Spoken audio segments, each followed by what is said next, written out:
শেখ হাসিনার সরকারের পতনের পর অনেক সাবেক সেনা কর্মকর্তাই কথা বলেছেন পিলখানার বিডিআর বিদ্রোহ নিয়ে। তাদের মধ্যে অন্যতম সাবেক সেনাপ্রধান মঈন ইউ আহমেদ এবং অবসরপ্রাপ্ত মেজর জেনারেল আব্দুল মতিন। পিলখানার এই বর্বরোচিত হত্যাকাণ্ডে জড়িত রয়েছেন সাবেক স্বরাষ্ট্র প্রতিমন্ত্রী সোহেল তাজও। এমন অভিযোগ করেছেন সাবেক সেনা কর্মকর্তা আব্দুল মতিন। এরপরই মেজর মতিনকে কড়া বার্তা দিয়েছেন সোহেল তাজ। বিস্তারিত শেখ ফরিদের রিপোর্টে। সোহেল তাজ উনি স্বরাষ্ট্র প্রতিমন্ত্রী ছিলেন, কিন্তু আমরা শুনেছি তিনি যারা খুনি তাদেরকে বাইরে পাঠানোর ব্যাপারে সুবিধা করে দিয়েছিলেন।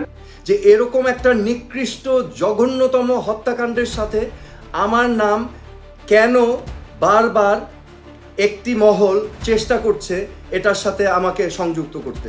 বিডিআর বিদ্রোহের মাধ্যমে সেনাবাহিনীর মেরুদণ্ড ভেঙে ফেলা হয়েছিল। এই বিদ্রোহে বাংলাদেশের যে ক্ষতি হয়েছে তা সঠিক তথ্য দেশের মানুষের জানার অধিকার আছে বলে মন্তব্য করেছেন সাবেক স্বরাষ্ট্র প্রতিমন্ত্রী সোহেল তাজ।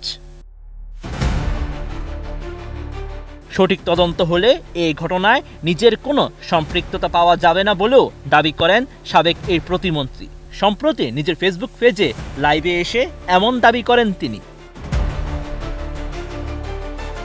বিডিআর বিদ্রোহের সময় যুক্তরাষ্ট্রে ছিলেন তৎকালীন স্বরাষ্ট্র প্রতিমন্ত্রী। তবে এরপরেও ওই সময় সোহেল তাজের ভূমিকা নিয়ে অনেক আলোচনা সমালোচনা রয়েছে।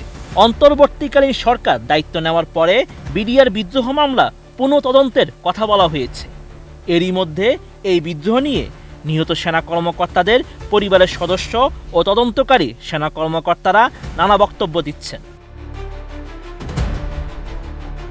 বিডিআর বিদ্রোহ নিয়ে সেনাবাহিনীর তদন্ত আদালতের দ্বিতীয় প্রধান ব্যক্তি অবসরপ্রাপ্ত মেজর জেনারেল আব্দুল মতিন।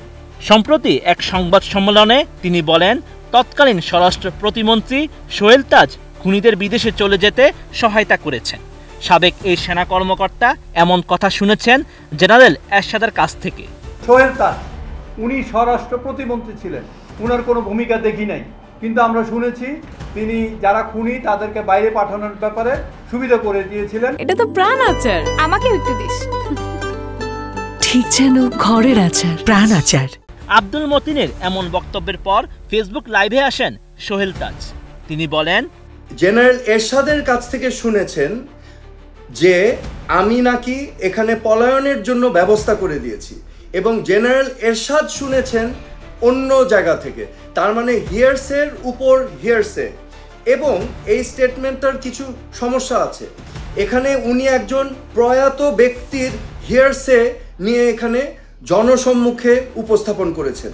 আমি আশ্চর্য হয়েছি, আমি স্তম্ভিত হয়েছি যে এরকম একটা নিকৃষ্ট জঘন্যতম হত্যাকাণ্ডের সাথে আমার নাম কেন বারবার একটি মহল চেষ্টা করছে এটার সাথে আমাকে সংযুক্ত করতে। আমাদের পরিবার এবং আমার ভাবমূর্তি ক্ষুণ্ণ হয়েছে।